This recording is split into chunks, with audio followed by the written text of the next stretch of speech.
सो hey guys, कैसे हो आप सभी लोग। Welcome back to my channel. तो हमारा आज का ये वाला एपिसोड। अब इस एपिसोड की स्टार्टिंग में सेंटोन जूफिंग की बात सुनने के बाद कहता है कि डैड आप किस बारे में बात कर रहे हैं। तो जूफिंग कहता है कि यंग सेंजी, मुझे नहीं पता कि 300 साल पहले क्या हुआ था, लेकिन इस सीनियर संत जैसे आदमी ने उनको चीट करने के लिए फिर से अपनी चिकनी चुपड़ी बातों में लाने के लिए इसने अपना ही राज खोल दिया है। क्या ये अजीब नहीं है कि उसे आपके गॉडफादर के कैरेक्टर के बारे में कैसे पता चला। जहाँ तक मुझे याद है, 7 हाउसेस के साथ अपनी लड़ाई के बाद इंपीरियल फैमिली ने अपना हस्तक्षेप किया था। हमारे गॉडफादर को उसी समय मार दिया जाना चाहिए था। ये सुन गुसेंगटन भी पूछता है कि गॉडफादर, आखिर इस सब का क्या मतलब है, आप बस मुझे इतना बताएं। अभी तक गुसेंगटन की ये बात सुनने के बाद जूफिंग भी एक पल के लिए उसकी ओर देखता है। वो सामने की ओर देख करके हल्की सी स्माइल करता है और अपनी बात को आगे बताते हुए कहता है, जब मैं पहली बार एम्परर से मिला था तो उसने मुझसे कहा था कि ड्राफ्टिंग फ्लावर एडिफिस के ऊपर हुरदंग के बाद से ही वो मुझ पर नजर रखे हुए थे। ये सब तो नॉर्मल बात है, जैसा कि हर एक रूलर तब करता है जब कभी भी उसके बैकयार्ड में घटना होती है, उस पॉइंट तक जिस पॉइंट तक वो उसके सोर्स तक का भी पता लगा लेता है। लेकिन क्या आपको ये थोड़ा भी अजीब नहीं लगता है कि करंट एम्परर ने तब कैसे कार्रवाई की, तब जब आपका आधा नेशन ही केओस में था।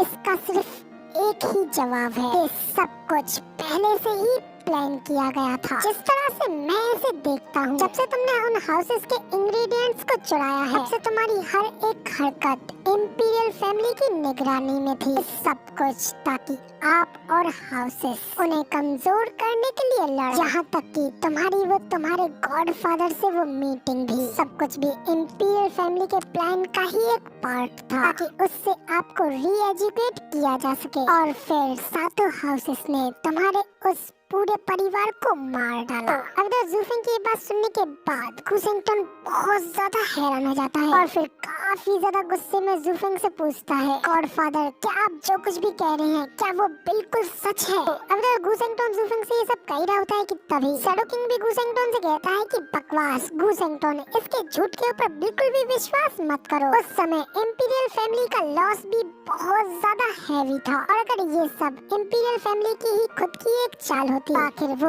अपने आप को ही इतना ज्यादा क्यों जलाते। इस दुनिया में अपने ऊपर कोई भी कभी भी इतना ज्यादा क्रूल नहीं होता है। तो शैडो किंग की ये बात सुनने के बाद जूफिंग भी हंसते हुए कहता है, हाँ, कोई भी अपने प्रति इतना ज्यादा क्रूल नहीं है, लेकिन तुम एक चीज भूल गए, मनुष्य जो कुछ भी प्रस्तावित करता है, ये हेवन उसे निपटा ही देता है। यहाँ एक भी आदमी नहीं है जो सब कुछ अपने अनुसार नियंत्रित कर सके। बस एक साधारण सी गलती से सब कुछ सुलझ सकता है। अपने जन्म के समय सभी ह्यूमंस अच्छे होते हैं। यंग सेंजी ने बस अभी इस लैंड पे प्रवेश किया था और उसे सही गलत की बिल्कुल भी कोई नॉलेज नहीं थी, इसलिए उसने उन इंग्रेडिएंट्स को चुरा लिया था जिससे कि ये सब क्लैमिडिटी उत्पन्न हुई थी। लेकिन उसकी उस ताकत ने उसे बुरी तरीके से घायल होने पर भी उसे जिंदा रखा। इस चीज से आप लोगों का ध्यान भी इसके ऊपर खिंचा, लेकिन तुम लोग इस चीज के बारे में बिल्कुल गलत थे। यंग सेंजी के शरीर पे घाव इसलिए था क्योंकि वो लड़ने में अभी भी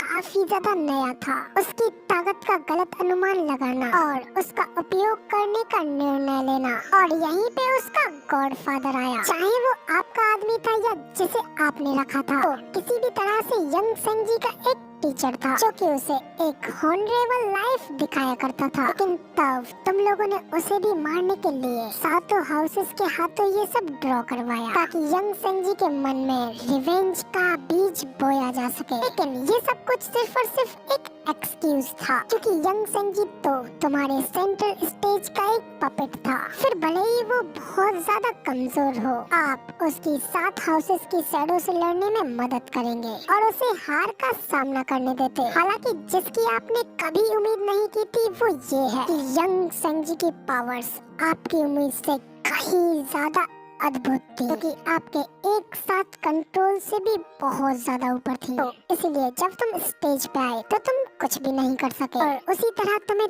तब इतना ज्यादा नुकसान झेलना पड़ा। तो अभी तक ज़ूफेंग की ये सारी बातें सुनने के बाद शैडो किंग भी अपनी मुट्ठी में अपने गुस्से को दबाते हुए अपने मन में कहता है कि क्या केवल तुम अपने इन साहसिक अनुमानों से ही 300 साल पहले जो हुआ उसे उलटने जा रहे हो? ज़ूफेंग, तुम सच में बहुत ज्यादा कपटी हो। तो अभी तक शैडो किंग के ये सब सोचने के बाद दूसरी ओर ज़ूफेंग आगे कहता है कि आपके अपने अच्छे कार्यों के लिए बहुत ज्यादा अच्छी तरीके से स्मार्ट होना है। जहाँ पे आपका दुश्मन अपने 1000 आदमियों को खो देता है, वहीं पे आप अपने 800 खोते हैं। इतना कह करके ज़ूफेंग हल्का सा हंसते हुए गुसेंगटन की ओर देखता है, जबकि हमें दूसरी ओर गुसेंगटन की ओर दिखाया जाता है, जो कि अब 300 साल पुरानी इन सारी बातों को जानने के बाद अपने गुस्से की फुल पीक पे होता है। लेकिन गाइस, इसी के साथ हमारा ये वाला एपिसोड यहाँ पे कंप्लीट हो जाता है। तो भाई लोग आप कमेंट करके बताना कि अगले एपिसोड में क्या तगड़ा आतंक होने वाला है। फिलहाल वीडियो तो हो गई है यहाँ पे कंप्लीट। फिलहाल वीडियो पसंद आई हो तो वीडियो को लाइक कर देना,